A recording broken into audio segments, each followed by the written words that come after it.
staged UFO attack on Earth. We have been preconditioned by all the media for the past couple of decades to slowly but surely start accepting the existence of aliens and UFOs.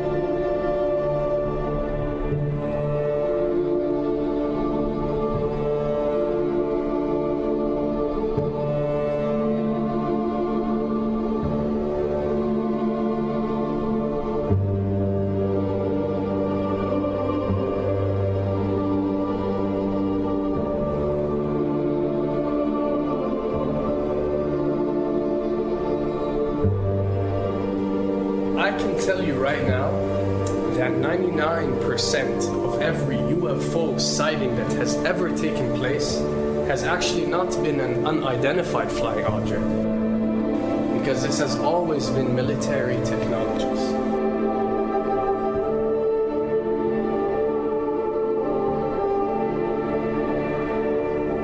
Another thing I'd like to point out is surveys and questionnaires.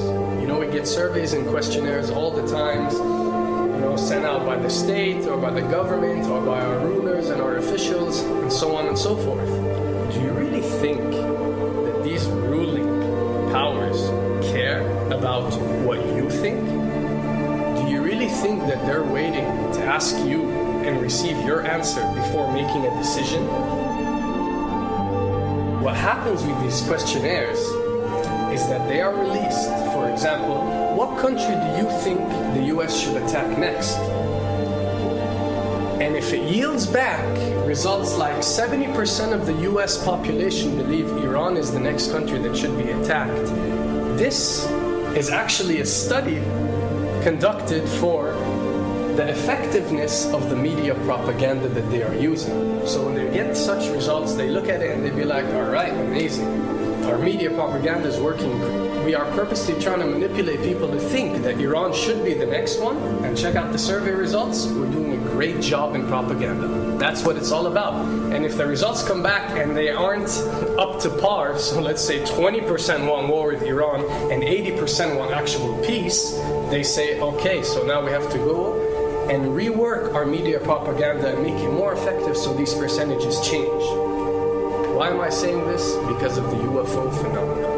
Since the 60s, the amount of people who believe in extraterrestrials have skyrocketed, and are only increasing day by day in our modern world. This only confirms the success and the plans that are taking place to first manipulate you to believe in UFOs, and second, to conduct a UFO attack that is going to force the whole world to unite to fight off this enemy and accept the New World Order. A former Canadian government official is warning we may be on the verge of intergalactic war, saying, quote, the Bush administration has finally agreed to let the military build a forward base on the moon, which will put them in a better position to keep track of the comings and goings of visitors from space, and to shoot at them if they so decide. I was introduced to the late Dr. Wernher von Braun in the U.S., the father of rocketry. In my first meeting with him, during that first 3.5 hours, he said to me, Carol, you will stop the weaponization of space, because there is a lie being told to everyone that the weaponization of space is now first being based upon the evil empire, the Russians. There are many enemies, he said, against whom we're going to build this space-based weapon system, the first of whom was the Russians, which was existing at that time. Then there would be terrorists. Then there would be third world countries. Now we call them rogue nations or nations of concern. Then there would be asteroids. And then he would repeat to me over and over, and the last card, the last card, the last card would be the extraterrestrial threat. As a military strategist, as a person who worked on the MX missile, which I did later, he said, you will find that there is going to be a spin to find some enemy against whom we have to build space-based weapons, and now we should expect the spin. And that's the formula, except that it's all based on a lie. A supersonic saucer. Called the Silver Bug, it was truly revolutionary. The plans show in detail a multi-jet engine craft that boasted amazing maneuverability and speed. It's an intriguing thought that this concept may tie in with the work of the German scientists who brought saucer technology to the US at the close of the Second World War. What was needed were certain cover stories. What do you do when people are spotting aircraft and then telling reporters that they've seen something very unusual flying out of an airbase in Nevada? And frankly, this was the origin of a lot of the sightings that took place in the mid-50s, 1954, 55, 56, of unidentified flying objects, the UFOs. So the CIA was involved in encouraging people to believe that, yes, they saw UFOs, and the CIA and the military tried to be very helpful to reporters to get these stories out, to divert the attention of the country, and particularly the people in this region, about what they had actually seen. Mexican Air Force pilots capturing on videotape what are said to be 11, count them, 11 UFOs. The Mexican Air Force has released a video that some of you are going to find difficult to believe.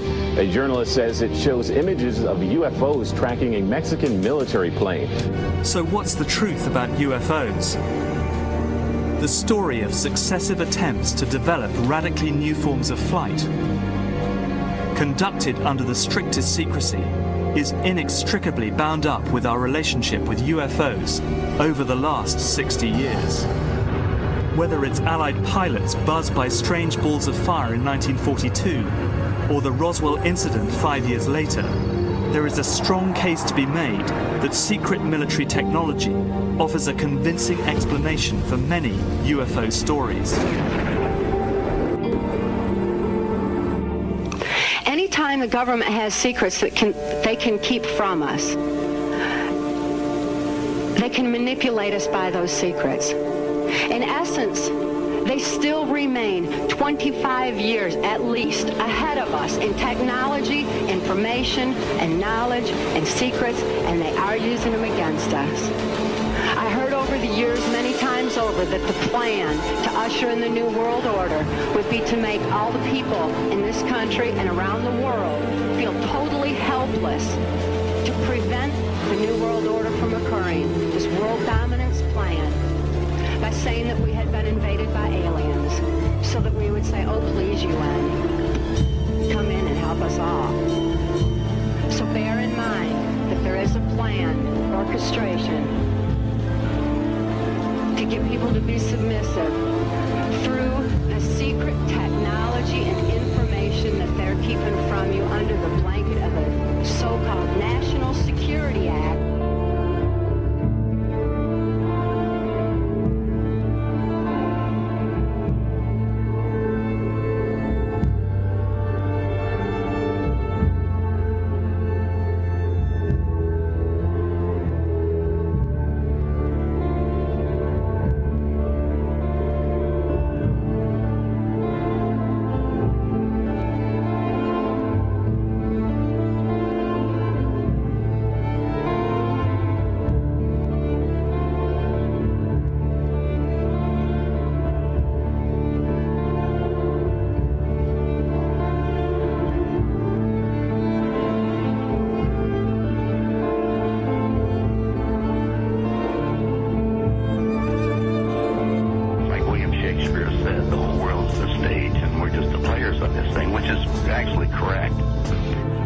Perhaps we need some outside universal threat to make us recognize this common bound. I occasionally think how quickly our differences worldwide would vanish if we were facing an alien threat from outside this world.